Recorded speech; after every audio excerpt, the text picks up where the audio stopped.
అడవి సాహసం jungle adventure.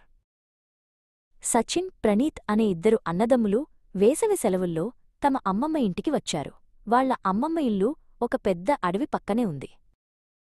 ఒకరోజు ఉదయం వాళ్ళు అడవిలోకి వెళ్లాలని అనుకున్నారు. అమ్మమ్మ వాళ్లకి అడవిలో జాగ్రత్తగా ఉండమని చెప్పింది. అడవిలోకి వెళ్లగానే వారికి రకరకాల పక్షుల కిలకిలరావాలు వినిపించాయి. చెట్లపై ఒక కోతి వారిని చూసి నవ్వింది. ప్రణీత్ కోతికి ఒక అరటిపండు ఇచ్చాడు. కోతి సంతోషంగా దాన్ని తీసుకుని వారిని ముందుకు వెళ్లమని సైగ చేసింది. వాళ్ళు ఇంకా లోపలికి వెళ్తుండగా ఒక పెద్ద ఏనుగు కనిపించింది. ఆ ఏనుగు చాలా నెమ్మదిగా నడుస్తోంది. సచిన్ ఏనుగుకు నమస్కరించాడు. ఏనుగు తన తొండంతో వారికి దారి చూపించింది.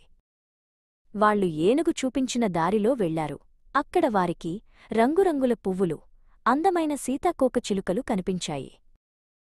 అకస్మాత్తుగా వారికి దారి తప్పినట్లు అనిపించింది.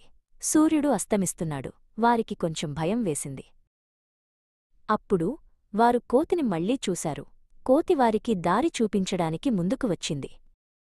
కోతి సహాయంతో వాళ్లు సురక్షితంగా అమ్మమ్మ ఇంటికి చేరుకున్నారు. అడవిలో వారి సాహసం ఎప్పటికీ గుర్తుండిపోతుంది.